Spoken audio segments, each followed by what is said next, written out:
கிறிஸ்து இயேசுவுக்குள் அன்பானவர்களே, இயேசுவின் ஆசீர்வாத ஊழியங்களின் மூலம் அன்பின் வாழ்த்துக்கள். இந்த தொடர் உபவாச தியானத்துல கொலோசியருக்கு எழுதின நிருபம் 2ஆம் அதிகாரம் 10வது வசனத்தில இருந்து அவருக்குள் நாம் பூரணமாய் இருக்கிறோம் என்கின்ற அந்த தலைப்பின் கீழே ஒவ்வொரு நாளும் தேவனுடைய பூரணத்தையும் தேவனாலே பூரணமாக்கப்பட்டவர்களையும் குறித்து நாம் தியானித்து வருகிறோம்.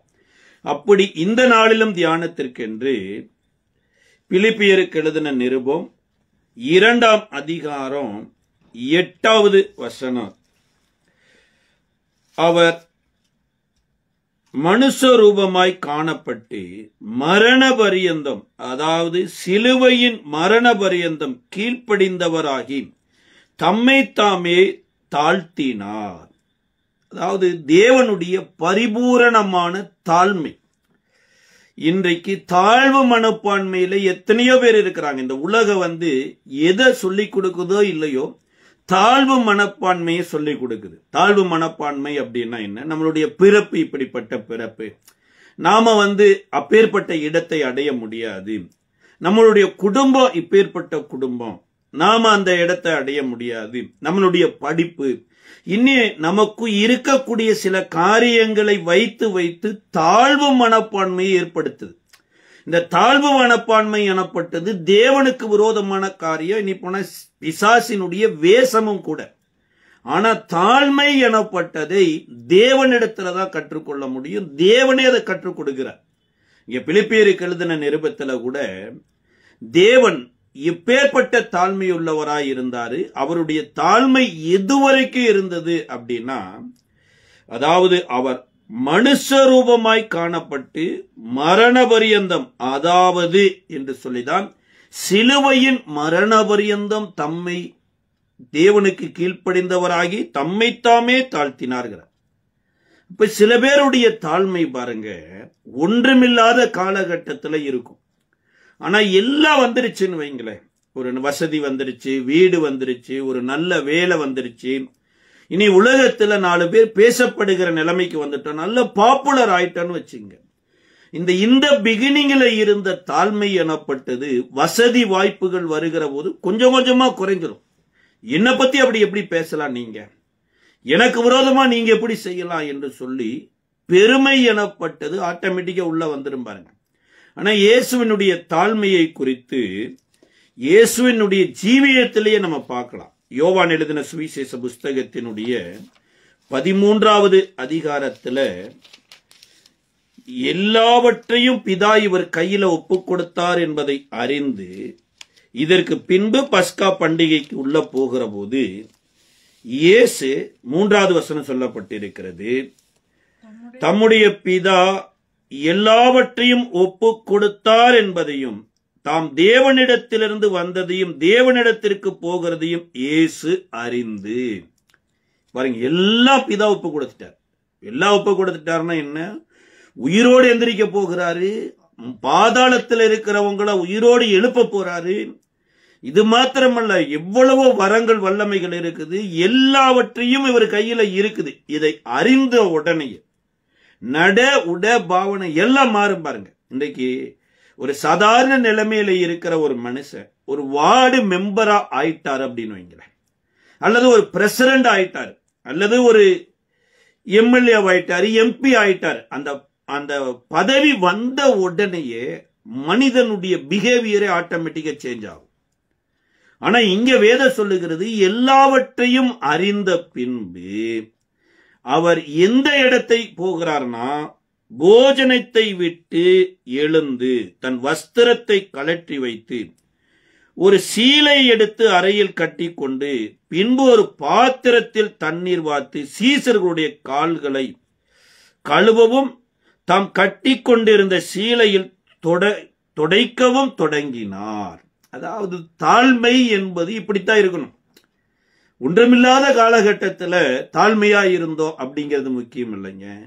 எவ்வளவு வசதி வந்துருச்சு, எவ்வளவு பாப்புலர் ஆயிட்டோ, எவ்வளவு உயர்வான ஸ்தானங்கள் வந்தாலுமே நமக்கு ஒரு மாதிரியாக இயேசு இங்க ஒரு காரியத்தை செய்து விடுகிறார். அதுல என்ன அப்படின்னா, எல்லாவற்றையும் பிதா எனக்கு கொடுத்திருக்கிறார் என்பதற்கு நான் உங்களுக்கு எல்லாவற்றையும் கொடுக்க போகிற என்பதையோ நீங்கள் எப்படி நடந்து கொள்ளணும் என்பதையும் விளங்க வைக்கும்பாகத்தான் அவர் போதகர் என்கின்ற அந்த வஸ்திரத்தையே கலட்டுறார். இன்னி சொல்ல போனா ரபி என்று சொல்லப்படுகிற ஒரு தலைவர் என்கின்ற வஸ்திரத்தை கலட்டி வைத்துட்டு ஒரு பணிவிடைக்காரன் உடுத்துவது போல ஒரு வஸ்திரத்தை உடுத்திட்டு சீசர்களுடைய கால்களை கழுவவோ தான் கட்டியிருந்த வஸ்திரத்தில் துடைக்கவும் தொடங்கினார். இதை ஏன் ஆண்டவர் செய்தார் அப்படின்னா, மனிதனாய் இருக்கிற உங்களிடத்திலும் என்னிடத்திலும் தேவன் இதை எதிர்பார்க்கிறான். மீகா தீர்க்க தரிசன புஸ்தகத்தினுடைய 6வது அதிகாரம் 8வது வசனத்துல சொல்லப்பட்டிருக்கிறது. பட் இதையெல்லாம் செய்து முடித்ததுக்கு அப்புறம் இயேசு ஒரு காரியத்தை சொல்லி நீங்களும் இப்படி செய்யணும் அப்படிங்கிறார். 13வது வசனத்துல, நீங்கள் என்னை போதகர் என்றும் ஆண்டவர் என்றும் சொல்லுகிறீர்கள். நீங்கள் சொல்லுகிறது சரியே. நான் அவர்தான் ஆண்டவரும் போதகருமாகிய நான் உங்கள் கால்களை கழுவினது உண்டானால் நீங்களும் ஒருவருடைய கால்களை ஒருவர் கழுவ கடவீர்கள். நான் உங்களுக்கு செய்தது போல நீங்களும் செய்யும்படி உங்களுக்கு மாதிரியை காண்பிக்கிறேன். ஒரு நாள் வரும், நீங்க தேவனால உயர்த்தப்படுவீங்க. தேவன் எல்லாவற்றையும் உங்க கையில கொடுப்பார். இந்த எல்லாவற்றையும் கொடுக்கிற போது உலகத்துல ஏதோ ஒரு மனிதனை நீங்க காப்பி அடிச்சிடாதீங்க, அல்லது உலகத்துக்கு நீங்களும் ஒரு மாதிரியை காப்பியா வைத்துட்டு போங்க அப்படிங்கிறார். அதுக்கு என்னன்னா, நீங்க என்ன காப்பி அடிங்கிறார். என்ன நீங்க என்ன சொல்லுகிறீங்க, அந்த வார்த்தையவே ஆண்டவர் முன்னாடி போட வேண்டிய வார்த்தையை சீசர்கள் பின்னாடி போடுறாங்க. இப்ப ஆண்டவர் அந்த ஃபார்மேட்டை மாத்துறார். இவங்க என்ன சொல்றாங்கன்னா, நீங்கள் என்னை போதகர் என்றும் ஆண்டவர் என்றும் சொல்லுகிறீர்கள். அதாவது நீங்க இதுவரைக்கும் என்னைய ரபி போதகர் என்று நினைத்தீங்க. சில அற்புத அடையாளங்களை பார்த்ததுக்கு அப்புறம்தான் ஆண்டவர்னே ஒத்துக்கிறீங்க. ஆனா நான் போதகருங்கிறது 2வது ஸ்தானம் தான். முதல்ல நான் ஆண்டவர் அப்படிங்கிறார். அதைத்தான் 14வது வசனத்துல அந்த வசனத்தை மாத்துறார். ஆண்டவரும் போதகருமாகிய நானே உங்கள் கால்களை கழுவினது உண்டானால். அப்ப நீங்களும் ஒரு காலம் வரும், உங்களுடைய கரங்களில தேவன் ஒரு மகிமையான ஊழியத்தை கொடுப்பார். அந்த காலகட்டத்துல ஃபாலோ மீ, என்னை பின்பற்றுங்க. நான் எப்படி தாழ்மையா இருந்தேன், நான் எப்படி தாழ்மையா நடந்து கொண்டேன், அதே போல எல்லாம் இருக்கிற போது நான் தாழ்மையா இருந்தது போல நீங்களும் அந்த என்னை பின்பற்றுங்கள் அப்படிங்கிற. இதுக்கு தான் நான் உங்களுக்கு ஒரு டெமோ, ஒரு மாதிரியை காண்பிக்கிறேன் அப்படிங்கிற. அல்ல மீகா தீர்க்க தரிசன புஸ்தகத்தினுடைய 6வது அதிகாரத்தினுடைய 8வது வசனத்துல மனிதர்களினிடத்துல கேட்கிறார். மதவாதியினிடத்துல இல்ல, ஜாதிவாதியினிடத்துல இல்ல, மொழிவாதியினிடத்துல இல்ல, தீவிரவாதியினிடத்துல இல்ல. தேவன் மனிதனை படைத்தார். அவரையோ தன்னை மனுஷகுமாரனாகத்தான் இந்த உலகத்துல காண்பித்தார். இப்ப என்னை பின்பற்றி வா, நான் உன்னை பெரிய பிஷப்பாக்குவேன் அல்லது ரெவரண்ட் ஆக்குவேன் அப்படின்னு சொல்லல ஆண்டவர். நான் உன்னை மனுஷர்களை பிடிக்கிறவளாக்குவேன். நீ மனுஷனாயிருப்ப, மற்றவங்களையும் மனுஷரா பிடிக்கிறவளா பார்க்க வச்சு உன்னை பிடிக்க வைப்பேன் அப்படிங்கிற. அப்ப இதுல கேட்கிறாரு, மனுஷனே நன்மை இன்னதென்று அவர் உனக்கு அறிவித்திருக்கிறார். நியாயம் செய்து இரக்கத்தை சிநேகித்து உன் தேவனுக்கு முன்பாக மனத்தாழ்மையாய் நடப்பதை அல்லாமல் வேற எண்ணத்தை கர்த்தர் உன்னிடத்துல கேட்கிறார். இன்னைக்கு உலகம் பாருங்க, கர்த்தர் அதை கேட்கிறாரு, இதை கேட்கிறாரு, அல்லது உலகத்தின் தெய்வங்கள் எனப்பட்டது சொல்லுது பாருங்க. ஆனா ஆண்டவர் நம்மளிடத்துல என்னத்தை எதிர்பார்க்கிறார், என்னத்தை கேட்கிறார் அப்படின்னா, நியாயத்தை செய்து இரக்கத்தை சிநேகித்து உன் தேவனாய கர்த்தரிடத்தில் மனத்தாழ்மையாய் நடப்பதை அல்லாமல் வேற எண்ணத்தை கேட்க. பரிபூர்ணமான இரக்கத்தை குறித்து நம்ம தியானிக்கிற போது இரக்கத்தை பார்க்கிறோம். பட் இங்க என்ன சொல்லப்பட்டிருக்குன்னா, மனத்தாழ்மையாய் நடந்து கொள் அப்படிங்கிறார். அப்ப மனத்தாழ்மையாய் நடக்காதபடி மனிதனுக்குள் இருக்கக்கூடிய காரியங்கள் என்ன அப்படின்னா, சங்கீத புஸ்தகம் 18வது சங்கீதத்தினுடைய 27வது வசனத்துல சங்கீதக்காரர் சொல்றாரு. அதே நீதிமொழிகள்லயே நம்ம பார்க்கிறோம். நீதிமொழிகள் 22, 28 பார்க்கிறோம். பட் சங்கீதம் 18, 27 18ஆம் சங்கீதம் 27வது வசனத்துல, தேவரீர் தேவரீர் சிறுமைப்பட்ட ஜனத்தை ரட்சிப்பீர், மேட்டிமையான கண்களை தாழ்த்துவீர். அதாவது சிறுமைப்பட்ட ஜனத்தை ரட்சிக்கிறீர், மேட்டிமையான கண்களை தாழ்த்துவீர். ஒரு மனிதன் தாழ்த்தப்படுவதற்கு வேற எதுவுமே வேண்டாம். அவனுக்கு மேட்டிமை எனப்பட்டது ஒண்ணு வந்துருச்சுனாலே போதும். நடையில உடையில மேட்டிமை எனப்பட்டது வரும்.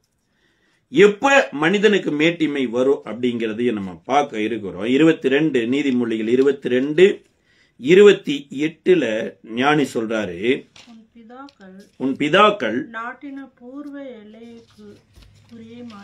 மாற்றாதே, தன் வேலையில் ஜாக்கிரதையாய் இருக்கிறவன் நீ கண்டான், அவன் நீசருக்கு முன்பாக நில்லாமல் ராஜாக்களுக்கு முன்பாக நிற்பான். அதாவது என்ன சொல்ல வர்றார் அப்படின்னா, 22:18 நம்ம வாசிக்கலாம். 18-19 கூட, நீ எதை மாத்திராத, பூர்வ எல்லைக்குறியை மாற்றாத. பூர்வ எல்லைக்குரிய நீ மாற்றுகிற போது நீ என்ன ஆயிரும் அப்படின்னா, நீ உன் வாழ்க்கையில ஒரு நீசனை போல மாறிடுவ. ராஜாக்களுக்கு முன்பாக நிற்காதபடி ஜாக்கிரதை இல்லாதவனா போய்விடுவ. பூர்வ உன் எல்லைக்குறி அப்படின்னா, நம் முற்பிதாக்கள் எப்படி தாழ்மையோடு நடந்து கொண்டாங்களோ, ஆபிரகாம் எப்படி தாழ்மையா நடந்து கொண்டார், தேவனும் தேவ தூதர்களும் ஆபிரகாம் வீட்டை தேடி வந்தபோது ஆபிரகாம் வேகமா ஓடி போய் அவர்களை தலைமட்டும் தன் வணங்கி தண்ணீரை எடுத்து கொண்டு வந்து கால்களை கழுவி, இங்கே சற்றே இளைப்பாறை கொண்டிருங்க, நான் உங்களுக்கு ஆகாரம் கொண்டு வர தண்ணீர் கொண்டு வரேன்னு போய் இளங்கன்றை அடித்து கொண்டு வர. அப்ப இங்க தேவனையும் தேவனுடைய தூதர்களையும் அவர்களுக்கு முன்பாக ஆபிரகாம் தன்னை தாழ்த்தினார். இதுதான் பூர்வ எல்லைக்குறியை மாற்றாதீங்க. அப்ப மற்றவங்களுக்கு முன்பாக தாழ்மையா இருப்பது எனப்பட்டது மற்றவங்களுக்கு முன்னாடி நம்மளை தாழ்த்தப்படுவதற்காக அல்ல.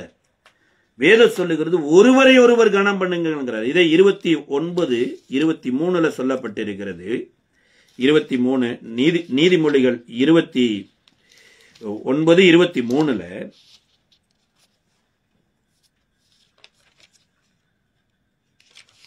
நீதிமொழிகள் 23 மனுஷனுடைய அகந்தை அவனை தாழ்த்தும், மனத்தாழ்மையுள்ளவனோ கனமடைவான். இதைத்தான் சொல்ற, பூர்வ எல்லைக்குரிய மாற்றாத. உன் முற்பிதாக்கள் வைத்த பூர்வ எல்லைக்குறி, அதுல பூர்வ எல்லைக்குறியில் என்ன சொல்லப்பட்டிருக்குன்னா, மனத்தாழ்மை உள்ளவனாயிரு, கனமடையணுமா இருந்தா. இத 22 அதாவது 2 சாமுவேல் 22:28 தான் சொல்லப்பட்டிருக்கிறது. நம்ம தாழ்த்தப்பட்டு போவதற்கு காரணம் என்ன அப்படிங்கிறத 2 சாமுவேலின் புஸ்தகத்தினுடைய 22வது அதிகாரத்தினுடைய 28வது வசனத்துல தாவீது பாடல் மூலமாக இதை சொல்றார். 28வது வசனத்தை நம்ம வாசிக்கிறோம். சிறுமைப்பட்ட ஜனத்தை ரட்சிப்பீர், மேட்டிமையுள்ளவர்களை தாழ்த்தி, உம்முடைய கண்கள் அவர்களுக்கு விரோதமாய் திருப்பப்பட்டிருக்கிறது. அதான் மேட்டிமை, அகந்தை, பெருமை இவைகளெல்லாம் இருக்கிற மனிதனுக்கு விரோதமாக தேவனே திரும்புறாரு. தேவனுடைய எண்ணங்கள் திரும்புது. இன்னி சொல்ல போனா இந்த மனிதன் தேவனுக்கு எதிராக மாறி விடுகிறான். இதை கூட யாக்கோபு எழுதும்போது எழுதுறாரு 4:10 தாழ்மை உள்ளவர்களுக்கு கிருபை கொடுக்கிறார், பெருமையுள்ளவர்களுக்கோ எதிர்த்து நிற்கிறார் அப்படிங்கிறார். அப்ப வேதாகமத்துல கூட நியாயாதிபதிகளின் காலகட்டத்தில் ஒவ்வொரு காலத்திலையும் ஒவ்வொரு கூட்டத்து மக்களை தேவன் தாழ்த்தினாராம். யாருக்கு முன்பாக தாழ்த்தினார் அப்படின்னா, நியாயாதிபதிகளின் காலகட்டத்தில் 3வது அதிகாரத்தினுடைய 9வது வசனத்துல இஸ்ரவேல் புத்திரர் கர்த்தரை நோக்கி கூப்பிட்ட போது கர்த்தர் இஸ்ரவேல் புத்திரரை ரட்சிக்கும்படி காலேப்பின் தம்பியான கேனோசுடைய குமாரனாகிய ஒத்தனியேல் என்னும் ஒரு இரட்சகனை அவர்களுக்கு எழும்ப பண்ணினார். வேதம் சொல்லுகிறது, தேவனுக்கு முன்பாக இவர்கள் தங்களை தாழ்த்தினாங்க. தாழ்த்தின போது ஒரு இரட்சகனை தேவன் எழுப்பி இவர்களை தேவன் காப்பாற்றி உயர்த்தினார்.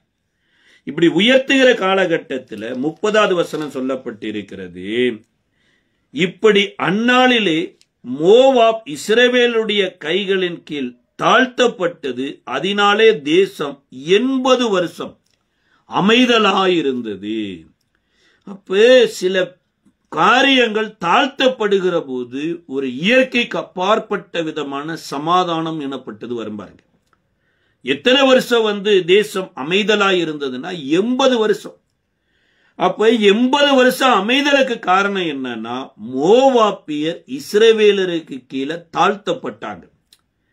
இந்த மோவாபியர் யாரு என்ன அப்படின்னு நம்ம பார்க்கறதுக்கு முன்னாடி அடுத்து 4வது அதிகாரத்தினுடைய 22வது வசனத்தையும் 23வது வசனத்தையும், பின்பு சிசேராவை தொடர்ந்து பாராக் வந்தான்.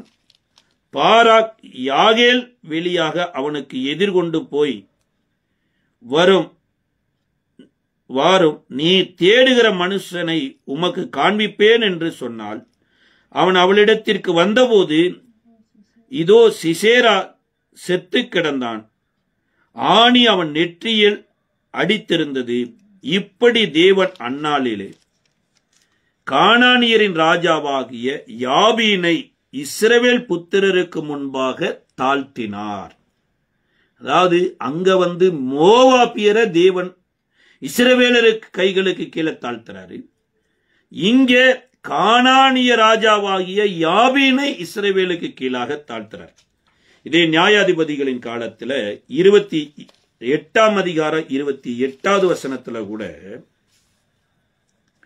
கிதியோனின் நாட்களில இந்த பிரகாரம் மீதியானியர் திரும்ப தலையெடுக்க கூடாதபடி இஸ்ரவேல் புத்திரருக்கு முன்பாக தாழ்த்தப்பட்டார்கள். தேசமானது கிதியோனின் நாட்களில் 40 வருஷம் அமைதல் இருந்தது. அப்ப இந்த மீதியானியர் தாழ்த்தப்படுகிற போது தேசத்துல ஒரு அமைதல் வருது. அங்க மோவாபியர் தாழ்த்தப்படுகிற போது 80 வருஷம் தேசத்துல அமைதல் வருது. அடுத்து கானானிய ராஜாவாகிய யாபீன் அவர் இஸ்ரவேல்கிட்ட தாழ்த்தப்படுகிறார். அதோடு கூட 11வது அதிகாரத்தினுடைய 33வது வசனம், இதே நியாயாதிபதிகளின் புஸ்தகத்துல, எப்தாவின் நாட்களில அவன் அவர்களை ஆரோவர் துவங்கி மின்னிற்கு போகும் மட்டும் திராட்சை தோட்டத்து நிலங்கள் வரைக்கும் மகா சங்காரமாய் முறியடித்து 20 பட்டணங்களை பிடித்தான். இப்படி அம்மோன் புத்திரர் இஸ்ரவேல் புத்திரருக்கு முன்பாக தாழ்த்தப்பட்டார்கள். இந்த அம்மோனியரும் தாழ்த்தப்படுறாங்க இஸ்ரவேல் புத்திரருக்கு முன்பாக. அதோடு கூட கடைசி நியாயாதிபதியாகிய சாமுவேலின் காலத்துல கூட, சாமுவேல் உயிரோடு இருக்கிற வரைக்கும் பெலிஸ்தியர் தாழ்த்தப்படுகிறாங்க. இதை குறித்து 1 சாமுவேலின் புஸ்தகம் 7ஆம் அதிகாரம் 13வது வசனம். இந்த பிரகாரமாக பெலிஸ்தியர் அப்புறம் இஸ்ரவேலின் எல்லையில் வராதபடிக்கு தாழ்த்தப்பட்டார்கள். சாமுவேலின் நாளெல்லாம் கர்த்தருடைய கை பெலிஸ்தியருக்கு விரோதமாயிருந்தது. கிட்டத்தட்ட இந்த 5 ராஜாக்களையும் தேவன் ஒரே ஒரு கூட்டத்துக்கு கீழே தாழ்த்திட்டே வர்றார். இப்ப ஏன் தாழ்த்துறார்? அதுதான் முக்கியம். இவங்கள் யாரு, ஏன் இவங்களை தாழ்த்தினார் அப்படின்னா, இவர்கள் அனைவருமே மாம்சத்துக்கு உரியவர்கள். பாருங்க, மாம்சத்துக்குரியவர்கள் எப்பவுமே மாம்ச எண்ணத்துல இருக்கக்கூடிய பெருமை, மேட்டுமை, அகந்தை, ஆணவம், இதுல எல்லாமே இருப்பாங்க. மனிதனா மதிக்காதபடி அவர்களுக்குள்ள இருக்கக்கூடிய இருதயத்தில் இருக்கிற அகம்பாவம், ஆணவம் அவர்களுக்கு எதிராகவே மாறி ஒரு நாள் என்ன பண்ணிரும், யார் ஆவிக்குரியவர்களாய் மாறுகிறார்களோ அவர்களுக்கு கீழே இவர்கள் போகும்படியா மாறிடும். அதை இயேசு கூட சொல்லும்போது சொல்றாரு, லூக்கா எழுதின சுவிசேஷ புஸ்தகம் 14ஆம் அதிகாரம் 11வது வசனத்துல, தன்னைத்தான் உயர்த்துகிறவன் எவனும் தாழ்த்தப்படுவான், தன்னைத்தான் தாழ்த்துகிறவன் எவனும் உயர்த்தப்படுவான். இது வேற ஏதோ ஒரு தீர்க்கதரிசி சொல்ல, அப்போஸ்தலர்கள் சொல்லல. தன்னை தாழ்த்தி இந்த உலகத்துல மனுஷ ரூபம் எடுத்து, மரண பரியந்தம் அடிமையின் ரூபம் எடுத்து, மனுஷ சாயலான இயேசு சொல்றாரு. அப்ப தன்னைத்தான் தாழ்த்துகிறவன் அப்படின்னா எதை தேவன் தாழ்த்த சொல்லுகிறார் அப்படிங்கிறத இதே லூக்கால 18வது அதிகாரத்தினுடைய 14வது வசனத்துல இங்க சொல்றார். அவனல்லே இவனே நீதிமானாக்கப்பட்டவனாய் தன் வீட்டிற்கு திரும்பி போனான் என்று உங்களுக்கு சொல்லுகிறேன். ஏனெனில் தன்னை உயர்த்துகிறவன் எவனும் தாழ்த்தப்படுவான், தன்னை தாழ்த்துகிறவன் எவனும் உயர்த்தப்படுவான். இயேசு இங்கே ஒரு பெரிய ஒரு பேக்கேஜ் மெசேஜோடு கூட நீங்களும் நானும் உயர்வு அடையலாம், அல்லது உயர்ந்த இடத்துல இருந்து ஒன்றுமில்லாத நிலைக்கும் போய்விடலாம். இதற்கு உங்களுக்குள் இருக்கக்கூடிய காரியங்கள் தான் முக்கியம் அப்படிங்கிறார். இது என்ன சொல்ல வர்றாருன்னா, தன்னை நீதிமான் என்று நினைத்து கொண்டு இருந்த ஒரு பரிசேயன், அந்த பரிசேயன் தான் கேட்கிறாரு, நான் பரலோக ராஜ்யத்தை சுதந்திரிக்கிறதுக்கு நான் என்ன செய்யணும் என்று கேட்ட இந்த காலகட்டத்துல தான் நீதிமான் யாரு, தேவனால் அங்கீகரிக்கப்பட போகிற மனிதன் யார் என்று ஒரு உவமையோடு கூட இந்த சம்பவத்தை சொல்றார். என்ன, 2 பேர் தேவாலயத்துக்கு போகிறாங்க. ஒருவன் ஆயக்காரன், ஒருவன் பரிசேயன். ஆயக்காரன் எனப்பட்டவன் யாருன்னா, தேவனுடைய பிரமாணத்தை அறியாதவனும் தேவனுடைய பிள்ளை அற்றவனுமா இருக்கிறான். அவனுக்கும் இஸ்ரவேலுடைய பிரமாணத்துக்கு சம்பந்தமே இல்லை. ஆனா பரிசேயன் எனப்பட்டவனுக்கு எல்லாமே இருக்கு. என்னென்ன இருக்குது? ஆசாரியன் இருக்கிறாரு, ஆசாரிப்பு கூடாரம் இருக்குது, உடன்படிக்கை பெட்டி இருக்குது, ஆட்டுக்குட்டி இருக்குது, விருத்த சேதனம் இருக்குது, இதை போதிக்கிற ஆசாரியர்கள் வேதபாரர்கள் இருக்கிறாங்க, எல்லாம் இருக்குது. இந்த பரிசேயனுக்கு தேவனுடையவைகள் எல்லாம் இருக்குது. அதனால அவனுடைய ஜீவியம் எனப்பட்டது தேவனுக்கு முன்பாக போகிற அளவுக்கு மாறிடுச்சு. ஆனா ஆயக்காரனுக்கு அப்படி கிடையாது, எதுவுமே கிடையாது. அவர் விருத்த சேதனம் பண்ணல, அவருக்கு ஆசாரியர் கிடையாது. ஆனா அவரு எருசலேமுக்கு வர்றாரு, தேவாலயத்துக்கு முன்னாடி நிக்கிறார். இப்ப இந்த பரிசேயன் தேவாலயத்துக்கு உள்ள போய் விடுகிறார். உள்ள போயிட்டு தான் 11வது வசனத்துல அவருடைய ஜெபத்தை குறித்து சொல்லப்பட்டிருக்கிறது. 11, 12. பரிசேயன், தேவனே, நான் பரிகாரர், அநியாயக்காரர், விபச்சாரக்காரர் ஆகிய மற்ற மனுஷரை போலவும் இந்த ஆயக்காரனை போலவும் இராததினால் உம்மை ஸ்தோத்தரிக்கிறேன். அதாவது இந்த பரிசேயனுடைய காரியங்களிலே ஒரு சொல்ற காரியம், இந்த உலகத்துல சில மனிதர்களை உங்களுக்கு காமிக்கிற ஆண்டவரே. யாரெல்லாம்? பரிகாரர். பரிகாரன்னா பரியாசக்காரன்னு கூட சொல்லலாம். பரிகாரர், அநியாயக்காரர், மற்றவங்க லேண்ட வாங்கிட்டு ஏமாத்துற அநியாயக்காரர், விபச்சாரக்காரர். இதை நம்ம விவரிக்க வேண்டியதில்லை, எல்லாரும் தெரிஞ்ச ஒன்று. மற்ற மனுஷரை போலவும் அல்ல, இதோடு கூட உனக்கு கோட் பண்ணி காமிக்கிறேன், இந்த ஆயக்காரனை போலவும் இராததினால் உம்மை ஸ்தோத்தரிக்கிறேன். ஸ்தோத்திரம் பண்றதுக்கு அவருக்கு கிடைச்ச ஒரு பிரைஸ் பாயிண்ட் பாருங்க. இன்றைக்கு உங்களுக்கு எனக்கும் பிரைஸ் பண்றதுக்கு என்ன பாயிண்ட் கிடைக்குது? மற்ற மனிதர்களோடு நீங்கள் எவ்வளவு விசேஷித்தவர்கள் என்பதை பார்த்து பிரைஸ் பண்றீங்களா, இல்ல முதலாவது தேவன் உங்களை மனிதர்களா பார்க்கிறாரே, இந்த பூமியில உயிரோடு வச்சிருக்கிறாரே, இதற்காக பிரைஸ் பண்றீங்களா? இன்னைக்கு நிறைய நேரம் துதி ஆராதனை அல்லது சோத்திரம் எல்லாம் எதற்காக பண்ணிட்டு இருக்கிறோம்னா, ஆண்டவரே நான் விக்கிரக கோயிலுக்கு போறதுக்காக சோத்திரம், நான் அந்த சாப சந்ததியில் இல்லாததற்காக சோத்திரம், இதையே தான் சொல்லிக்கிட்டு இருக்கிறோம். ஆண்டவரே நான் பார்க்கறதுக்கு என் கண் தெளிவா இருக்குது, ஆண்டவரே உமக்கு சோத்திரம். நான் கேட்கறதுக்கு என் காது தெளிவா இருக்குது, ஆண்டவரே சோத்திரம். நான் பேசுறதுக்கு வார்த்தை தெளிவா இருக்குது, ஆண்டவரே சோத்திரம். என் கால்கள் நல்லா நடக்குது, ஆண்டவரே சோத்திரம். என் இருதயம் நல்லா ஃபங்க்ஷன் ஆகுது, என்னுடைய பிளட் நார்மலா இருக்குது, என்னுடைய அவயங்கள் அனைத்தையும் நான் பார்க்கிற போது எனக்கு ஆச்சரியமா இருக்குது, ஆண்டவரே. நான் பிரமிக்கத்தக்கபடியா உண்டாக்கப்பட்டபடினாலும் உம்மை ஸ்தோத்தரிக்கிறேன் என்று நம்ம சொல்லணும் பாருங்க. அப்படி சொல்றதுதான் தேவனுக்கு பிரியமா இருக்கும். அதை விட்டுட்டு குடிகாரனை போல இல்லாததுக்காய் ஸ்தோத்திரம். சில பேர் சர்ச்சில் அப்படி வேற இருக்கலாம், சில மக்கள். சில பேர் பரிகாரரா இருக்கலாம், ஆயக்காரரா இருக்கலாம். நான் இந்த கம்யூனிட்டியில பிறக்காததற்காய் ஸ்தோத்திரம், அல்லது இந்த ரிலீஜன்ல பிறக்காததுக்காய் ஸ்தோத்திரம். அந்த ஸ்தோத்திரங்களை எல்லாம் தேவன் விரும்புறதே கிடையாது. இப்படி சொல்லிட்டு இதுக்கு அப்புறமும் சில காரியத்தை உள்ள கொண்டு வராரு பாருங்க. நான் வாரத்தில் 2 தரம் உபவாசிக்கிறேன். அப்போ உபவாசம் எனப்பட்டது தேவனிடத்துல சொல்லி, நான் இவ்வளவு நாள் உபவாசிச்சேன், நீ எனக்கு தர முடியுமா? முடியாதா? அதுக்கு கிடையாதுங்க உபவாசமே. அடுத்து இரண்டாவது, என் சம்பாத்தியத்தில் எல்லாம் நான் தசமபாகம் செலுத்துகிறேன். இந்த தசமபாகத்தை வச்சு நிறைய கான்ட்ரவர்சி கூட போயிட்டு இருக்குது. என்ன கான்ட்ரவர்சி போயிட்டு இருக்குன்னா, கர்த்தர் உன்னை ஆசீர்வதிக்கணும் மாதிரிதான் நீ தசமபாகம் கொடுத்தே ஆகணும். ஏன்னா ஆபிரகாம் என்ன பண்ணாரு? தசமபாகம் கொடுத்துதான் ஆசீர்வாதத்தை பெற்றுக்கொண்டாரு. அப்ப ஆசீர்வாதம் எனப்பட்டது தசமபாகத்திலிருந்து தான் வருது என்கிறது மாதிரி நினைக்கிறாங்க. ஆசீர்வாதம் தசமபாகத்துல வரல. ஆசீர்வாதம் வந்துதான் தசமபாகத்தையே கொடுக்க சொல்றார். அதாவது இந்த மனிதனை, ஆபிரகாம, மெல்கிசேதேக் எனப்பட்ட ஒரு ஆசாரியன் சந்தித்ததே மிகப்பெரிய ஆசீர்வாதங்க. அதாவது வானத்தையும் பூமியை உண்டாக்கிய கர்த்தரை அறிவிக்கிற ஒரு மனிதனை கர்த்தர் ஆபிரகாமிட்ட அனுப்பினார் பாருங்க. இதுவே மிகப்பெரிய ஆசீர்வாதம். அப்ப முதலாவது ஆபிரகாமுக்கு எது ஆசீர்வாதம்னு சொன்னார்னா, உன் சத்துருக்களை உன் கையில் ஒப்பு கொடுத்த உன்னதமான தேவனுக்கு ஸ்தோத்திரம் அப்படின்னார். ஆசீர்வாதம் என்னன்னா, கிறிஸ்துவின் சாயலாய் வாழ்கிறது தாங்க ஆசீர்வாதம்.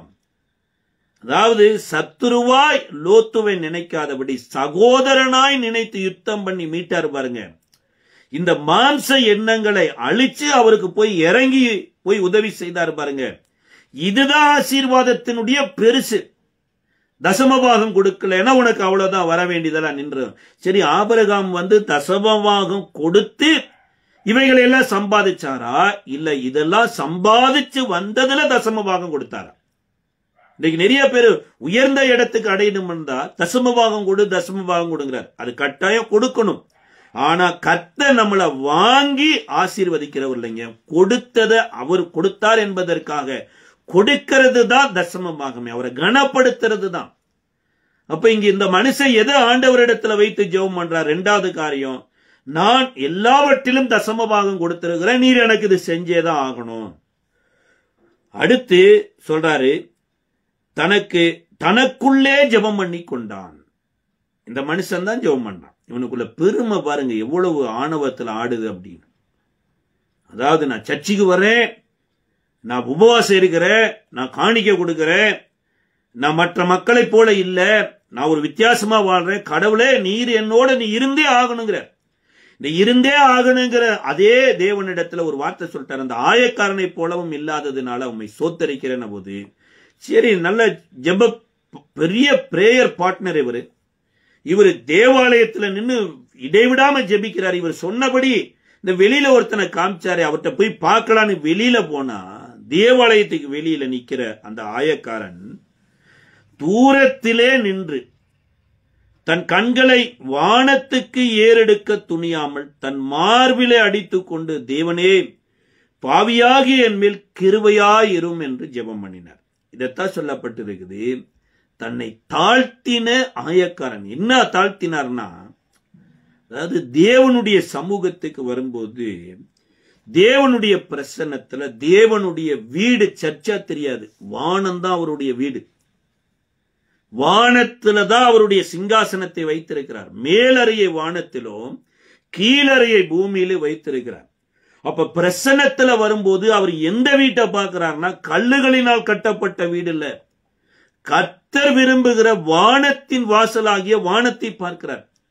இந்த வானத்தை பார்த்தது மாத்திரமல்ல, வேதம் சொல்லுகிறது, அதை பார்க்கிறதற்கு கூட தன் கண்களை ஏறெடுக்க துணியாம தன் மார்பிலை அடித்துக் கொண்டாராம். எவ்வளவு பெரிய ஒரு பாக்கியம்! வானத்தையும் பூமியும் உண்டாக்கிய கர்த்தர் முன்பாக, அல்லது அந்த கர்த்தர் தன் பக்கத்துல வரும் அந்த பிரசன்னத்துல பாருங்க, ஒரு மனுஷன் அப்படியே மெழுகு போல உருகிறாருங்க. ஆனா நிறைய பேருக்கு எவ்வளவு பிரசன்ன வந்தாலுமே கல்ல புடிச்சுக்கிட்டு இருக்கிறாங்க, அவங்களுடைய இருதய உருகிறதே கிடையாது. அப்ப இருதய உருகித்தான் என்ன சொல்றாருன்னா, இந்த பிரசன்னத்துக்கு நான் ஒர்த்தே கிடையாது, பாவியாகிய என் மேல கிருபையா இரும் ஆண்டவரே என்ற போது இப்பதான் ஆண்டவர் சொல்றாரு, அவன் அல்ல. எவன் உபவாசம் இருந்தாரு பாருங்க, அவர் அல்ல. ஜெபம் பண்ணினாரு பாருங்க, எப்படியெல்லாம் ஜெபம் பண்ணாரு, அவர் அல்ல. தசமபாகம் கொடுத்தார் இல்லைங்க, அவர் அல்ல. இனி மற்ற பரிகாரர், ஆயக்காரர், மற்ற விபச்சாரக்காரரை போல இல்லைன்னு சொன்னார் பாருங்க. அவர் அல்ல. யார் ஏற்றுக்கொள்ளப்பட்டாங்கன்னா, யாருக்கு தேவன் தேவைப்பட்டாரோ, யாருக்கு தேவனுடைய நீதி தேவைப்பட்டதோ அவங்கதான் ஏற்றுக்கொள்ளப்பட்டாங்க. அதனாலதான் இயேசு சொல்றாரு, ஆயக்காரரும் பாவிகளும் விபச்சாரரும் உங்கள் பிதாக்களுடைய ராஜ்யமாகிய ஆபிரகாமோடு ஈசாக்கோடு யாக்கோபோடு தங்கி இருப்பாங்க. தேவனுடைய புத்திரர் என்று சொல்லப்படுகிறவங்க தேவனுடைய ராஜ்யத்துக்கு புறம்பாக்கப்படுவாங்க. ஏன் அப்படின்னா, இவர்கள் சொந்த நீதியை தரித்துக் கொண்டிருந்தாங்க. ஆனா ஆயக்காரரும் பாவிகளும் தேவனுடைய நீதியை தரித்திருந்தாங்க. அன்றைக்கு விபச்சாரக்காரர் தேவனுடைய ராஜ்யத்தை சுதந்திரிக்க மாட்டாங்க அப்படின்னு இந்த பரியாசக்காரர் அல்ல பரிசேயர், சதுசேயர் சொல்றதா இருந்தா, தேவன் விபச்சாரிகளாய் வந்து தேவாலயத்துக்குள்ள கொண்டு வர சொல்லுங்க. அவர்களை நீதிமானாக்கி ராகாப் எனப்பட்ட ஒரு பெண்மணிய எப்படி கர்த்தர் சொன்ன அடையாளத்துல கர்த்தருடைய வார்த்தைக்கு கீழ்ப்படிந்திருந்து எரிகோ பட்டணத்துல எல்லாரும் மரிக்கிறாங்க. ஆனா இந்த குடும்பம் காக்கப்படுது. இந்த குடும்பம் வந்து யோசுவாவின்படி சில காலம் ஆயத்தமாகி இஸ்ரவேல் கோத்திரத்துல திருமணம் முடிக்கிறாங்க. அதுலதான் வருகிறாரு பாருங்க போவாஸ். இன்றைக்கு நீங்களும் நானும் அறிந்தோ அறியாமலோ இருள இருக்கலாம், தப்பு கிடையாது. ஆனா தேவன் நமக்கு ஒளியா இருக்கிறார்.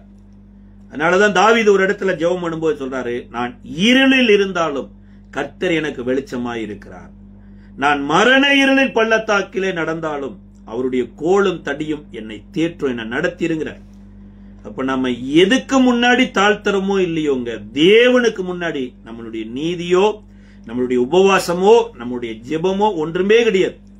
இதை பிடிச்சிட்டு நம்ம போயிட்டு இருக்க வேண்டியதான், தேவன் வரமாட்டார். அப்ப தாழ்த்துகிற விஷயத்தை குறித்து வேதத்தில் அநேக சம்பவங்கள் இருக்குது. அதுல மிக மிக முக்கியமானது, இதை நீதிமொழிகளின் புஸ்தகத்துல தாழ்மைக்கு கிடைக்கக்கூடிய பலன் சொல்லப்படுகிறது. 22வது அதிகாரத்தினுடைய நீதிமொழிகள் 22:4 நீதிமொழிகள் 22ஆம் அதிகாரம் 4வது வசனத்துல, தாழ்மைக்கும் கர்த்தருக்கு பயப்படுதலுக்கும் வரும் பலன் ஐஸ்வர்யமும் மகிமையும். இப்ப கர்த்தருக்கு முன்பாக நம்ம தாழ்மையா இருக்கிற போது நம்ம வாழ்க்கையில என்ன நம்மெல்லாம் கிடைக்குது அப்படிங்கிறார் பாருங்க. தாழ்மைக்கும் கர்த்தருக்கு பயப்படுதலுக்கும் வரும் பலன் ஐஸ்வர்யம் மகிமையும் ஜீவனுமா. அதே சங்கீதம் 138:6 சங்கீதக்காரர் சொல்லும்போது கர்த்தருக்கு பயப்படுகிறதுனால கிடைக்கக்கூடிய பலனை குறித்து சொல்றாரு. சங்கீதம் 138:6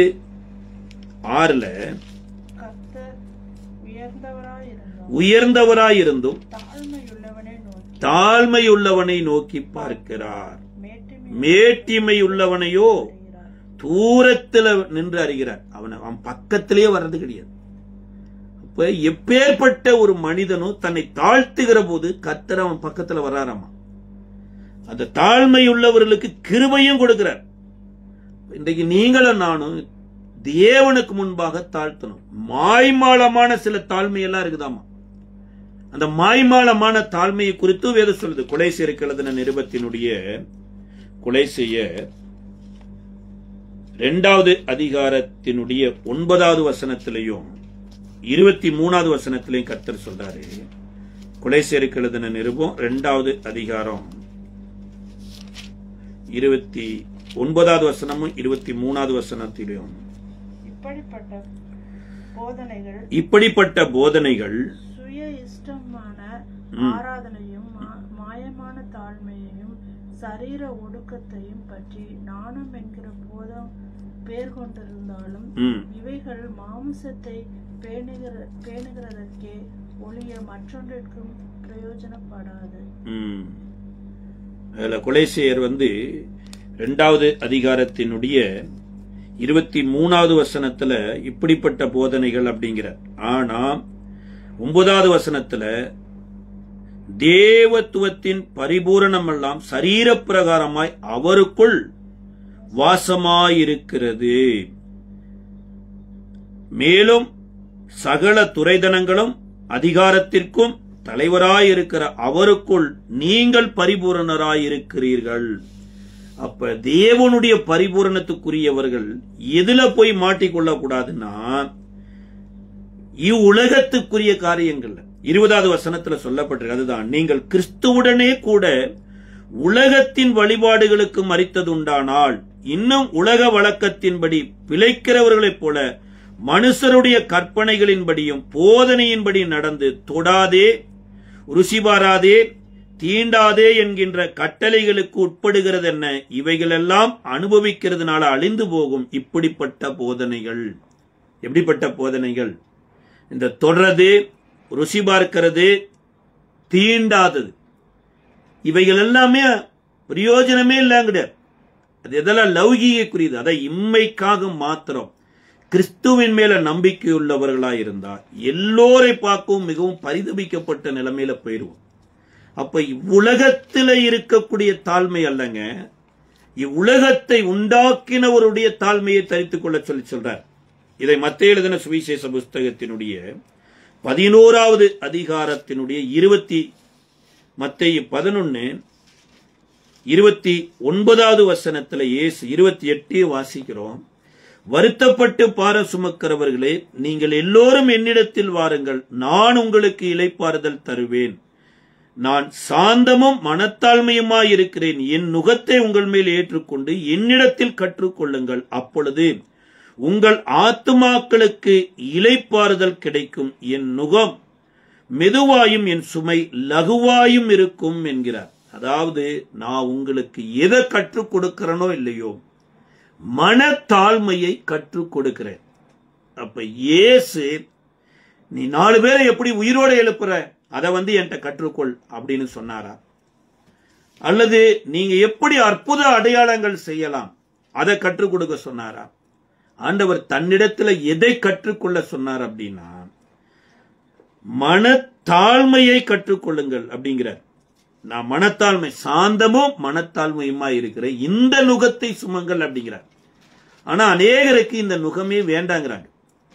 இந்த நுகமே வேண்டாம் பிரதர், நான் மனத்தாழ்மையெல்லாம் இருக்க முடியாது, சொல்லும் அடியேன் கேட்கிறேன் என்று சாமுவேல் சொல்றாரு பாருங்க, அது மாதிரி எல்லாம் கிடையாது.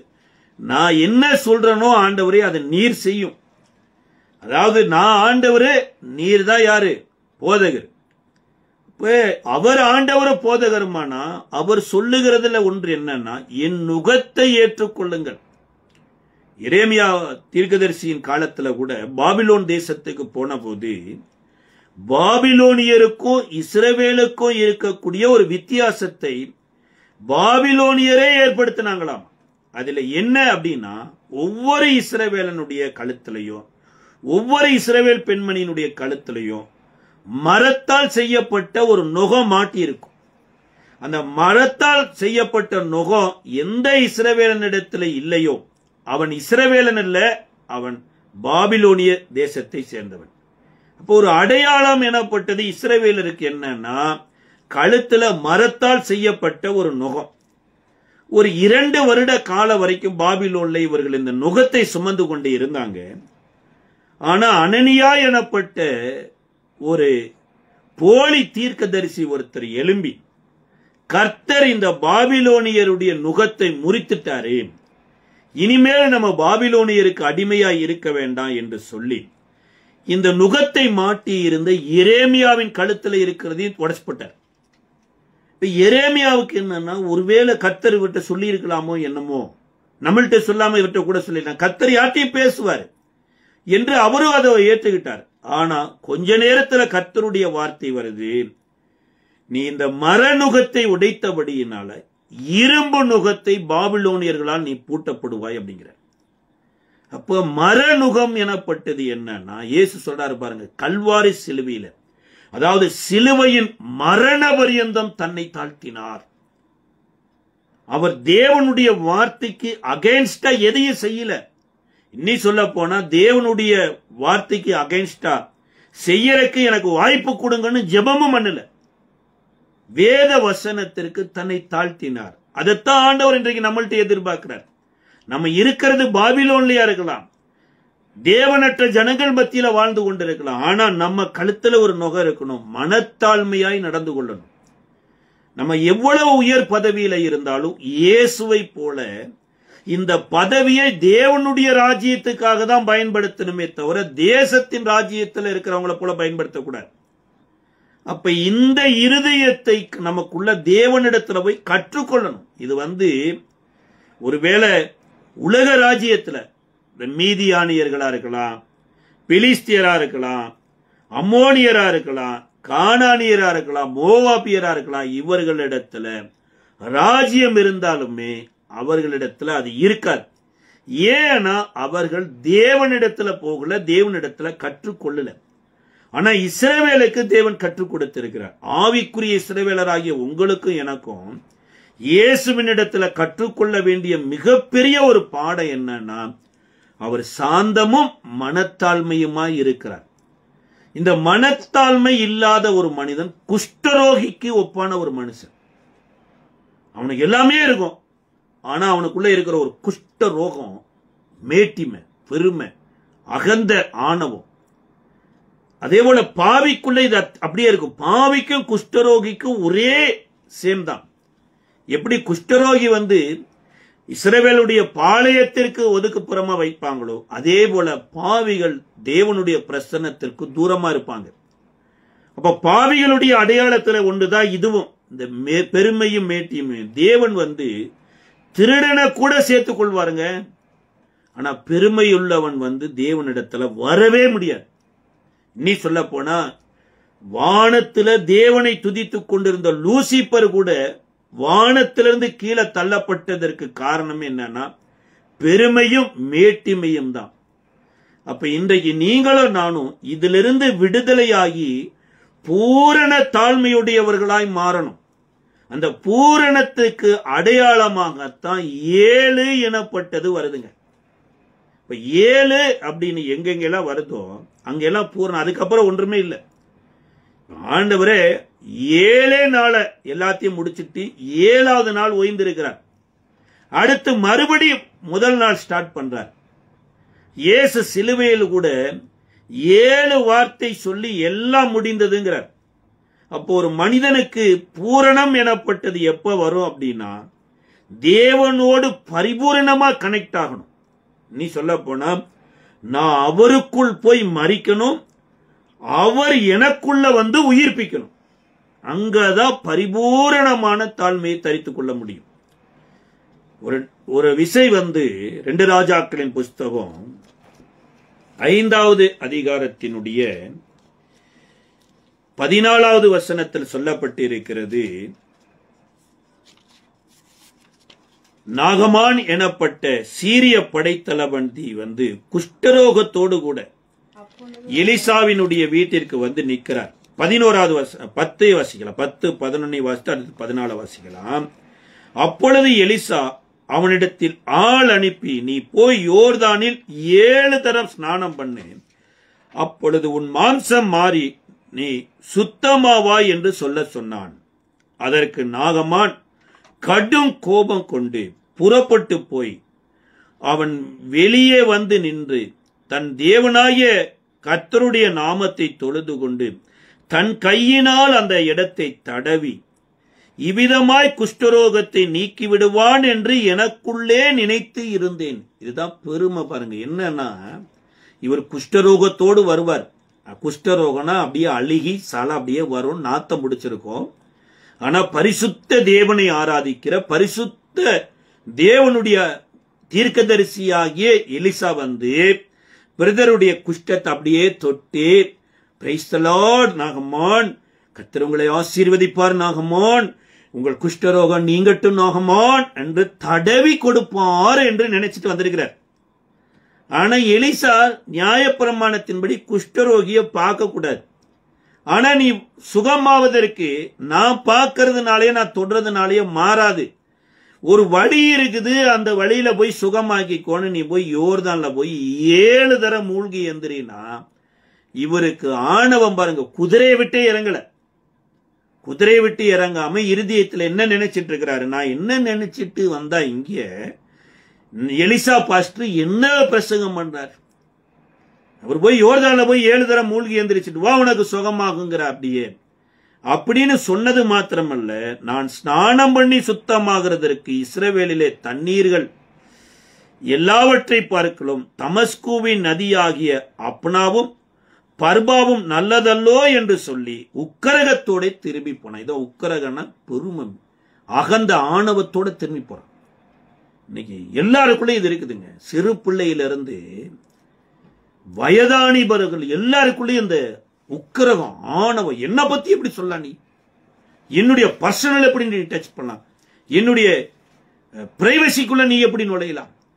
எனக்குள்ள இது சார், உன்னோடது அது கேடு கெட்டது. அது உன்னுடைய பிரைவசியா இருக்கலாம், உன்னுடைய பர்சனலா இருக்கலாம். தேவனுக்கு முன்னாடி எல்லாம் வெளியரங்கமா இருக்குது பாருங்க. ஆனா இவருக்கு கடுங்கோபத்தோடு திரும்புறார். இந்த திரும்பும் போது வேலைக்காரர் கேட்கிறாரு, ஐயா அவர் என்ன கேட்டாரு? நீங்க தங்கத்தை கொண்டு வந்தீங்க, வெள்ளியை கொண்டு வந்தீங்க, விலை உயர்ந்த வஸ்திரத்தை கொண்டு வந்தீங்க, இதையெல்லாம் கேட்டாரா? அவர் என்ன சொல்றாரு? உங்க சுகத்தின் மேல அக்கறைப்பட்டு 7 தடவை யோர்தான்ல போய் முங்குங்கிறார். இவருக்கு எதெல்லாம் பெருசா தெரியுதுன்னா, அவர் ஊர்ல இருக்கிற அப்னாவும் பர்பாரும் நல்லதல்லோ. அப்னா இருக்கலாம், பர்பார் இருக்கலாம், பாபர் இருக்கலாம், அக்பர் இருக்கலாம். ஆனா இவர்கள் எவருமே ஹெவன்ல இருந்து வரலைங்க. இந்த யோர்தான் எனப்பட்ட இவரு எர்மோன்ல ஆரம்பித்து கலிலேயா வழியாக போய் சவக்கடல்ல போய் முடியுது. அதாவது எர்மோன் அப்படின்னா பரிசுத்த ஸ்தலம் எனப்பட்டது.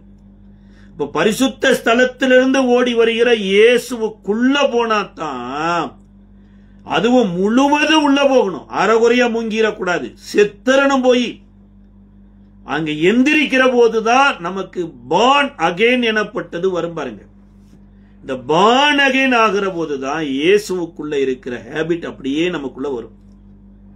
இப்படி சொன்ன மாத்திரத்தில் அந்த வேலைக்காரனுடைய வார்த்தையை கேள்விப்பட்டு அர்பாவையும் பெருசா நினைக்கல, பர்பாவையும் பெருசா நினைக்கல. இப்ப யோர்தானுக்கு வந்து சொல்லப்பட்டிருக்கிறது, அப்பொழுது அவன் இறங்கி தேவனுடைய மனுஷனின் வார்த்தையின்படியே யோர்தானில் 7 தரம் மூழ்கின போது அவன் மாம்சம் ஒரு சிறு பிள்ளையின் மாம்சத்தை போல் மாறி அவன் சுத்தமானான். நீ சொல்ல போனா ஒரு இஸ்ரவேலனா மாறிட்டார், ஒரு தேவனுடைய பிள்ளையா மாறிட்டார். இந்த தேவனுடைய பிள்ளைக்கு இருக்கக்கூடிய அடையாளம் தான் என்னன்னா, இப்ப எலிசா கேட்காமலேயே எலிசாவின் இடத்துல போய் குதிரையிலிருந்து கீழே இறங்குறார்.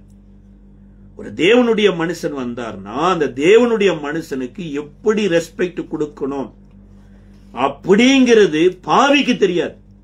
இன்றைக்கு எத்தனையோ பேர் பாருங்க, கர்த்தருடைய ஊழியக்காரர் ப்ரோ, பிரதர், அது ஒரு மாதிரியான ஒரு கொலோக்கல் லாங்குவேஜ்ல தேவனுடைய மனுஷன் எனப்பட்டவர் ஒரு கணத்துக்குரியவர் என்பது இல்ல, ஒரு விளையாட்டுத்தனமா மதிக்கிற இந்த உலகத்துல மக்கள் ஆயிட்டாங்க. ஆனா இங்க குஷ்டரோகத்திலிருந்து டெலிவரன்ஸ் ஆன மனுஷர் பாருங்க, குதிரையில உட்கார்ல, இறங்கி வந்து தேவனுடைய மனுஷனிடத்திற்கு திரும்பி வந்து அவனுக்கு முன்பாக நின்று, இஸ்ரவேலில் இருக்கிற தேவனை தவிர பூமி எங்கும் வேற தேவன் இல்லை என்பதை அறிந்தேன், இப்பொழுதும் உமது அடியேன். இதத்தான் முக்கியமான விஷயங்க. கடவுளுடைய மனுஷனுக்கு முன்பாக ரட்சிக்கப்பட்ட மனுஷனுடைய இருதயம் எப்படி இருக்கும், ரட்சிக்கப்பட்ட பிள்ளைகள் அந்த மனுஷனுக்கு முன்பாக தங்களுடைய பேச்சு தங்களுடைய செயல்கள் எப்படி நடந்துக்குவாங்கன்னா சொல்றாரு, உமது அடியான் ஒரு காணிக்கையை வாங்கி கொள்ள வேண்டும் என்றார். நான் உன்னுடைய அடியானுங்க, இதுவரைக்கும் நான் குஷ்டரோகத்துக்கு அடிமையா இருந்தேன், இதுவரைக்கும் பாவத்துக்கு அடிமையா இருந்தேன். ஆனா இன்றைய யோர்தான்ல முங்கினதுக்கு அப்புறம் தேவனுக்கு அடிமை மாத்திரமல்ல, தேவனுக்கு நேராக வழி நடத்தின தேவனுடைய ஊழியக்காரருக்கும் நான் அடிமை. யோசிச்சு பாருங்க, இன்றைக்கு நம்ம அந்த இருதயத்தில் இருக்கிறோமா?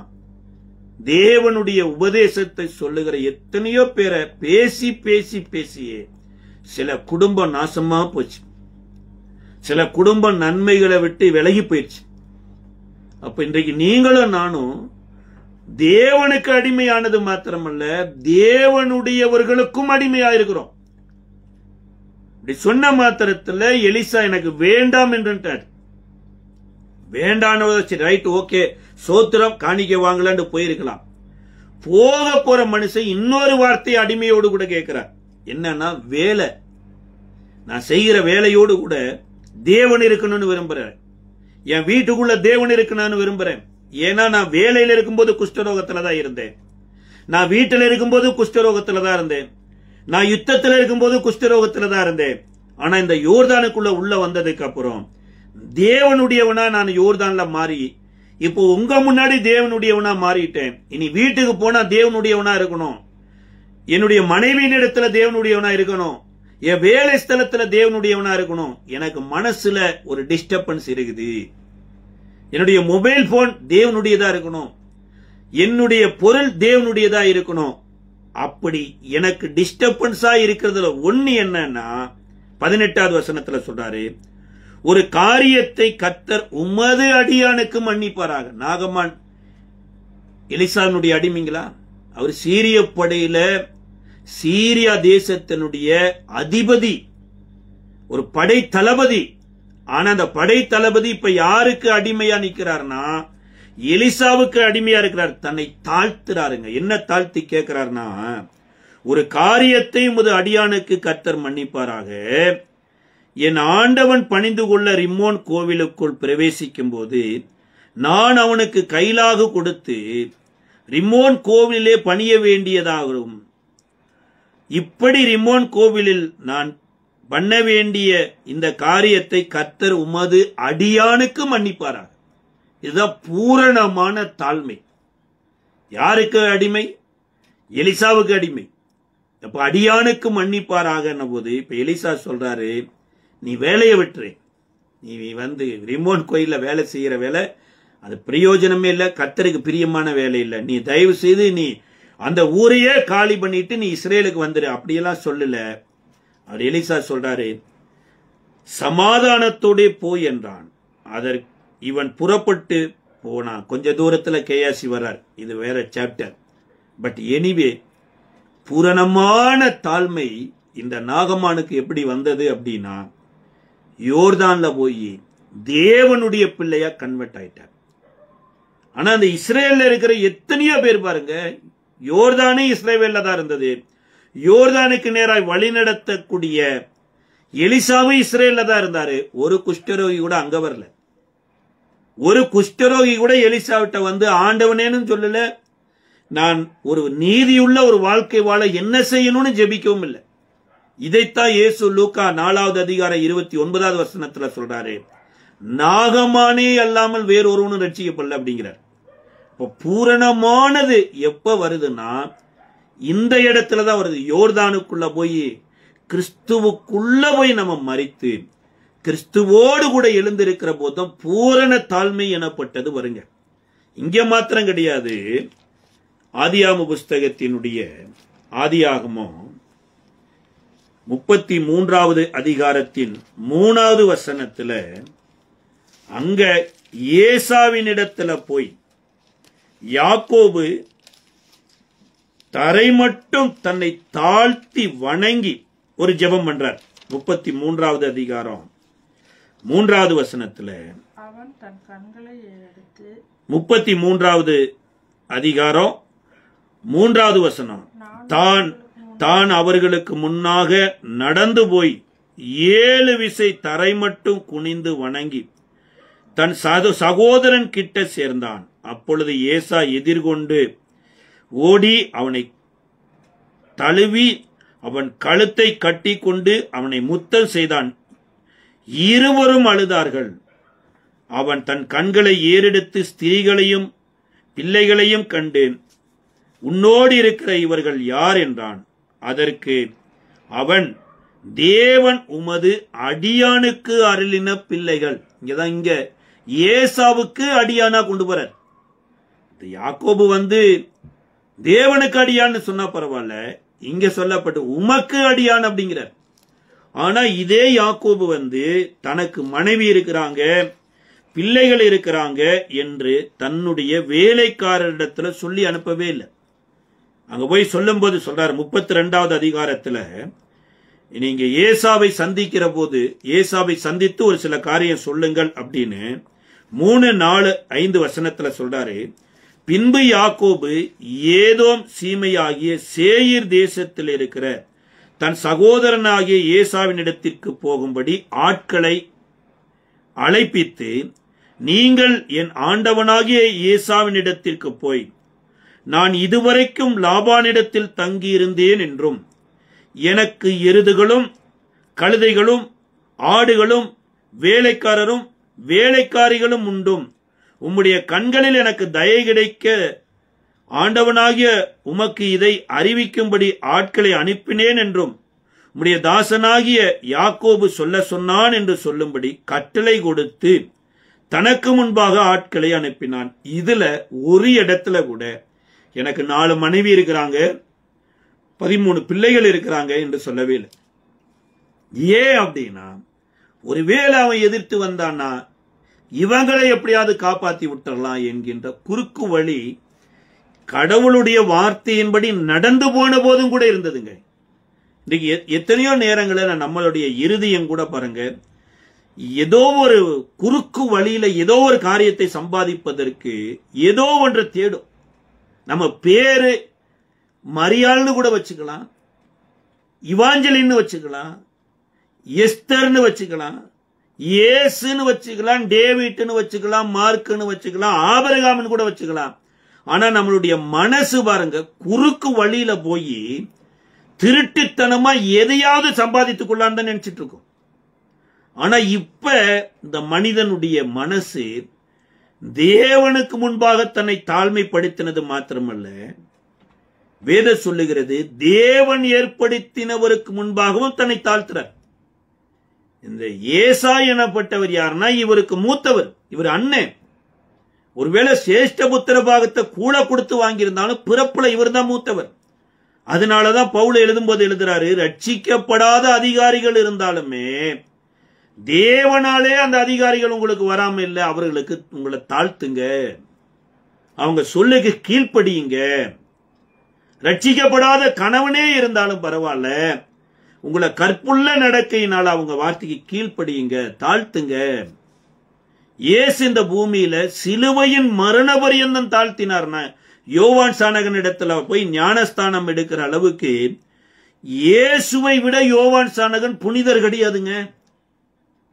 இயேசு இந்த பூமியில பிறந்தது தூய ஆவியினால, பரிசுத்த ஆவியில மரியாள் நிரம்பி இயேசு இந்த பூமியில பிறந்தார். ஆனா யோவான் சானகன் அப்படி பிறக்கல. எலிசபெத் சகரியா எலிசபெத்தை அறிந்தாரு, எலிசபெத் கர்ப்பவதியானாங்க. இப்ப பிரமாணம் எனப்பட்டது ஏற்படுத்தப்பட்டிருக்குது, ஞானஸ்தானம் எனப்பட்டது நீங்களும் நானும் எடுக்கணும். இந்த ஞானஸ்தானத்துக்குள்ளதான் இது மாதிரி ஒரு சம்பவம் நடக்குது. யாக்கோபு மரித்து இஸ்ரவேல் உயிர்ப்பிக்கப்படுகிறார். அப்ப நீங்களும் நானும் இந்த ஜென்ம சரீரம் மரித்து ஆவிக்குரிய சரீரம் உயிர்ப்பிக்கப்படணும். ஆவிக்குரிய சரீரத்துல தான் தாழ்மையே இருக்குது, ஜென்ம சரீரத்துல கிடையாது. இப்ப இந்த ஆவிக்குரிய சரீரத்துக்குள்ள நீங்க வரணுமா இருந்தா நீங்களும் நானும் கிறிஸ்துவுக்குள்ள வரணும். மரியாள் கூட சொல்றாங்க, அடிமையின் நினைவு கூர்ந்தார், தேவன் தாழ்மையின் அடிமையை நினைவு கூர்ந்தார் அப்படிங்கிறார். அப்ப கிறிஸ்து இயேசுவுக்குள்ள போகும்போது தாங்க இந்த செயலே வரும். ஒரு இரவெல்லாம் யாக்கோபு தேவனோடு போராடுகிற போது அங்க யாக்கோபுக்கு மரணம் சம்பவிக்கிறது. மரணம் எப்படி சம்பவிக்குதுன்னா, யாக்கோபோட தலையில இருக்குது. அவன் செய்த பாவம் அவனை பின்தொடரும். பாவம் பூரணமாகும் போது மரணம் சம்பவிக்கணும். அப்ப யாக்கோபே மரணத்துக்குள்ள போகாம கிறிஸ்துவுக்குள் அடக்கம் பண்ணுவதற்கு அடையாளமா யாப்போக்கு என்கின்ற ஒரு ஆற்றை கடந்து வந்துதான் தேவனோடு போராடுறார். இப்ப யாக்கோபு தேவனோடு போராடுறாரு, தேவன் யாக்கோபோடு போராடி கடைசியா இந்த யாக்கோபு மரித்த உடனேயே தேவன் யாக்கோபின் ஸ்தானத்துல இஸ்ரவேலை உயிர்ப்பிக்கிறார். அங்கதான் அவர் கேட்கிறார், என்னை ஆசீர்வதித்தால் ஒழிய உம்மை போக விடேன் என்று சொன்ன போது உன் பேர் என்னன்னு கேட்கிறாரு. யாக்கோபுங்கிறாரு. இனிமேல் யாக்கோபு கிடையாது, உன் பேர் இஸ்ரேல் எனப்படும், ஏன்னா தேவனுடைய பிரபுவாய் மாறுகிற அப்படிங்கிறார். இப்ப தேவனுடைய பிரபுவாய் வெளியில வர்றாரு. நான் யாராக்கும்? நான் தேவனுடைய பிரபுவாக்கும். ஏசா நீ ஓடி வந்து முட்டி போடு, நான் உனக்காக ஜெபம் பண்றேன் சொல்லலைங்க. அவருக்கு முன்னாடி தன்னை போய் தாழ்த்தினாரு. அங்கதான் சொல்லப்பட்டு இருக்கிறது, இருவரும் கட்டி அணைத்தாங்க. வேதம் சொல்லுகிறது இருவரும் தாங்கிக் கொள்ள முடியாதபடி அந்த இடம் அவர்களுக்கு ஆசீர்வாதமா கன்வெர்ட் ஆயிடுச்சு. ஒருவேளை நம்ம பாவம் செய்திருந்தாலுமே தேவனுடைய வார்த்தைக்கு கீழ்ப்படிந்து நம்ம தாழ்த்துகிற போது தேவன் அங்க ஒரு மிகப்பெரிய ஒரு இரக்கம் பாராட்டுறார். 1 ராஜாக்களின் புஸ்தகத்தினுடைய 1 ராஜாக்கள் அதுல ஆகாப் தன்னை தாழ்த்தினது நிமித்தமாக கர்த்தர் ஆகாப்புக்கு இரக்கம் வைத்தார் என்று வேதம் சொல்லுகிறது.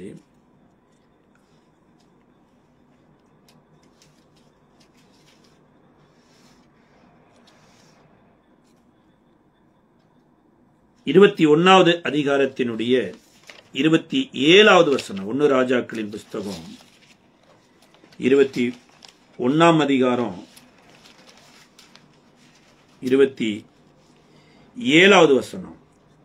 ஆகாப் இந்த வார்த்தைகளை கேட்டபோது தன் வஸ்திரத்தை கிழித்து தன் சரீரத்தின் மேல் ரெட்டை போர்த்து கொண்டு உபவாசம் பண்ணி ரெட்டிலே படுத்து தாழ்மையாய் நடந்து கொண்டான். அப்பொழுது கர்த்தருடைய வார்த்தை திஸ்பியனாகிய எலியாவுக்கு உண்டாகி, அவர் ஆகாப் எனக்கு முன்பாக தன்னை தாழ்த்தினதை கண்டாயா? அவன் எனக்கு முன்பாக தன்னை தாழ்த்தினபடியினால் நான் அவன் நாட்களில் இந்த பொல்லாப்பை வரப்பண்ணாமல் அவன் குமாரனின் நாட்களில் அதை அவன் வீட்டின் மேல் வரப்பண்ணுவேன் என்றார். தாழ்மைக்கும் கிடைத்த ஒரு தேவனுக்கு முன்னாடி வந்த தாழ்மையில கிடைச்ச ஆகாப் என்ன மிகப்பெரிய ஒரு காரியம் பண்ணிட்டார். நாபோத்தின் நிலத்தை அபகரிப்பதற்கு நாபோத்துக்கு விரோதமா 2 பொய் சாட்சியை சொல்லி இந்த ஏசபேல் எனப்பட்டவளுடைய தப்பான ஆலோசனையின்படி நாபோத்தை கல்லால் அடித்துக் கொண்டு நாபோத்தின் லேண்ட அபகரிச்சிட்டார். இப்பதான் எலியாவின் மூலமாக எச்சரிக்கப்பட போது என்ன சொல்றாருன்னா, உங்க வீட்டுல ஒருத்தர் கூட நார்மலா சாக மாட்டாங்க, எல்லாம் ரத்தம் சிந்தித்தா சாவாங்க, ஒரு நாய் முதற்கொண்டுக்கு நல்ல மரணமே இருக்காது என்று ஒரு மிகப்பெரிய ஒரு சாபத்தை கொண்டு வந்தார். இந்த சாபம் வருகிற போதுதான் இந்த ஆகாப் தன் வஸ்திரத்தை கிழித்துட்டு கதர்ன போது ஆகாப்புக்கு அப்படி மரணம் வராது, ஆகாப்பினுடைய பிள்ளையின் காலத்துல வருகிறார். அது நிமித்தமாய் ஆகாப் அப்படி மரிக்கல. ஆனா ஏசபேல் எப்படி மரித்தாங்கன்னா, உப்பரிகையிலிருந்து கூட வீட்டுல வேலை பார்க்கிறவன் தள்ளிவிட்டு அவள் ராணியா இருந்தும் கூட வேலைக்காரனால் தள்ளிவிட்டு கொல்லப்பட்டாங்க. இந்த ஏசபேலினுடைய ரத்தத்தை நாய்கள் நக்கிட்டு. ஆனா ஆகாப்புக்கு அப்படி கிடையாது. கர்த்தர் சொல்றார். அப்ப இன்றைக்கு உங்களுக்கும் எனக்கும் தேவன் எதை சிருஷ்டிக்க விரும்புகிறார் அப்படின்னா பூரணமான தாழ்மையை தான். இந்த பூரணமான தாழ்மையை நம்ம எந்த பாஸ்டர் இடத்திலும் போய் கற்றுக்கொள்ள முடியாது. எந்த தீர்க்கதரிசியின் இடத்துல ஒருவேளை அவங்க தாழ்மையா நடந்துக்கலாம், ஆனா அவங்களுக்குள்ளேயும் ஏதோ ஒரு பெருமை இருக்கும், ஏதோ ஒரு அகம்பாவதத்தில் ஏதோ ஒன்று பேசிடுவாங்க. ஆனா இயேசு சொல்றாரு, என்னிடத்தில் வாருங்கள், நான் சாந்தமும் மனத்தாழ்மையுமாய் இருக்கிறேன், என் நுகத்தை ஏற்றுக்கொள்ளுங்கள். இப்ப நாகமான் தாழ்மையானதுக்கு காரணம் யோர்தான்ல 7 தரம் மூழ்கி அவருக்குள் அடக்கம் பண்ணப்பட்டு அவரால் உயிர்ப்பிக்கப்பட்டதுதான். அதே போல யாக்கோபு மனத்தாழ்மையானதுக்கு காரணம் அந்த யாப்போக்கு என்கின்ற ஆற்றை கடந்து இரவெல்லாம் தேவனோடு போராடி தேவனுக்குள் யாக்கோபு மரித்து தேவனால இஸ்ரவேல் உயிர்ப்பிக்கப்பட்டதுனாலதான். அதனாலதான் 7 தரம் தன்னை தான் தாழ்த்தினாராமா. இதுக்கு முன்னாடி எங்கெல்லாம் பாருங்க, யாக்கோபு என்னால முடியும், நான் எல்லாவற்றையும் செஞ்சிருவேன், 7 வருஷம் ஆடு மேய்க்கிறது, 21 வருஷம் கூட ஆடு மேய்க்க எனக்கு சரீரத்துல பலன் இருக்குதுன்னாரு. ஆனா இப்ப முழுவதும் தன்னை தாழ்த்தினார். கிறிஸ்துவுக்குள்ள நீங்களும் நானும் வாழுகிற வாழ்க்கை என்னன்னா, தேவனுக்குள் நம்மை தாழ்த்தி தேவனால் ஏற்படுத்தப்பட்ட எல்லாருக்குள்ளேயும் தாழ்மையாய் நடந்து கொள்வதுதான். அப்படி இந்த நாள்ல கர்த்தர் உங்களுக்கு கிருபை தரும்படியாய் நம்ம ஜெபிக்கலாமா? கிருபை நிறைந்த நல்ல ஆண்டவரே, இயேசுவின் நாமத்தில் நன்றியோடு ஸ்தோத்திரிக்கிறோம் அப்பா. ஆண்டவரே, மாம்சத்துக்குரிய ராஜாக்கள் தங்களுடைய மேட்டுமையிலும் தங்களுடைய அகம்பாவத்திலையும் இஸ்ரவேலருக்கு முன்பாக தாழ்த்தப்பட்டு போனாங்கப்பா. ஆனா இஸ்ரவேலராய் இருக்கிற எங்களை ஆண்டவரே, நாங்கள் தாழ்மையாய் நடந்து கொள்வதற்கு கர்த்தாவே நீர் எங்களுக்கு ஒரு மாதிரியாய் இருக்கிறதற்காய் ஸ்தோத்திரம். எந்த விதத்திலும் பெருமையாயிருந்து தேவனுக்கு எதிராய் மாறிவிடாதபடி எங்களுடைய பக்தியோ எங்களுடைய செல்வமோ எங்களுடைய உயர் பதவிகளோ தேவனை விட்டு எங்களை தூரமாக்கி விடாதபடி தாழ்மையின் ரூபத்தை எடுத்து வாழ ஒவ்வொரு நாளும் கிருபை தாரும். அந்த பூரண தாழ்மைக்குள் வாழ உதவி செய்யும். இயேசுவின் நாமத்தில் ஜெபிக்கிறோம் நல்ல பிதாவே.